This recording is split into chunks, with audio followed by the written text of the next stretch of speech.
আপনারা শুনেন, আমরা সর্বসম্মতভাবে সিদ্ধান্ত নিছি। সর্বসম্মতভাবে সিদ্ধান্ত নিছি। যারা আছেন, আমরা অভিভাবক যারা আছেন সবাই মিলে সিদ্ধান্ত নিছি যে আগামীকাল সকাল 11টার সময় আলন্দর ইসলামিয়া কামিল মাদ্রাসা ঈদগাহ মাঠে আমাদের আব্দুল্লাহ হুজুরের, মরহুম আব্দুল্লাহ হুজুরের নামাজে জানাজা অনুষ্ঠিত হবে ইনশাআল্লাহ।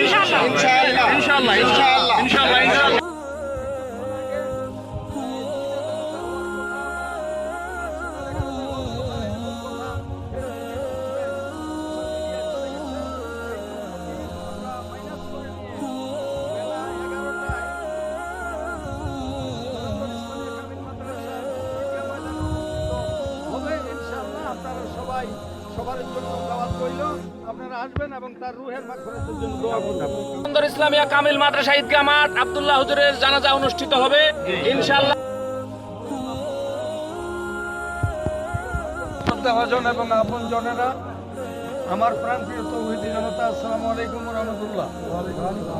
আজকে সম্ভাব্য বিকাল 5টা 20 মিনিটে রংপুর মেডিকেল আইসিইউতে আমাদের প্রিয় মাওলানা আব্দুল্লাহ ইন্তেকাল হয়।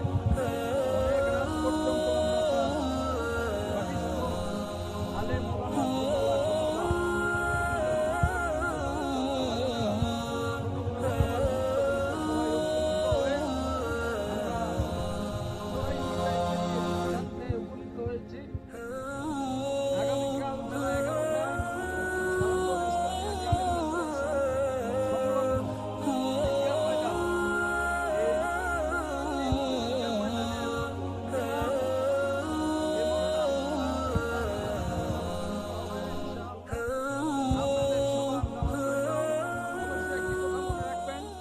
কিছুক্ষণ আগে দুইটা জানাজা হওয়ার কথা বা সকাল 11টায় হওয়ার কথা, এরকম কথা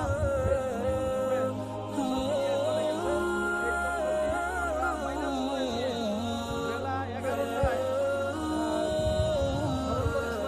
মাদ্রাসা ঈদগাহ ময়দান অনুষ্ঠিত হবে ইনশাআল্লাহ। আপনারা সবাই সবার জন্য দাওয়াত রইল, আপনারা আসবেন এবং তার রুহের মাগফিরাতের জন্য দোয়া করবেন।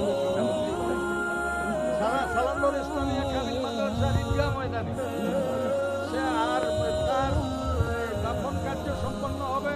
তার পাশেই পারিবারিক গোরস্থান ভাঙ্গা পুল নামে যে জায়গা, সেই জায়গার রোডস্থ যে গোরস্থান, সেই গোরস্থানে দাফন কার্য হবে। আপনারা শুনেন, আমরা সর্বসম্মতভাবে সিদ্ধান্ত নিছি। সর্বসম্মতভাবে সিদ্ধান্ত নিছি। যারা আছেন, আমরা অভিভাবক যারা আছেন সবাই মিলে সিদ্ধান্ত নিছি যে আগামীকাল সকাল 11টার সময় আলন্দর ইসলামিয়া কামিল মাদ্রাসা ঈদগাহ মাঠে আমাদের আব্দুল্লাহ হুজুরের, মরহুম আব্দুল্লাহ হুজুরের নামাজে জানাজা অনুষ্ঠিত হবে ইনশাআল্লাহ। তারপরে জানাজা শেষে তিনার ভাঙ্গাপুর এইখানে যে ওনার পারিবারিক গোরস্থান আছে, এইখানে ওনার দাফন কার্য সম্পন্ন করা হবে। যারা ফেসবুকে পোস্ট দিচ্ছেন তারা ইতিমধ্যে কারেকশন দিয়ে দেন, যারা এখানে কথা লিখছেন।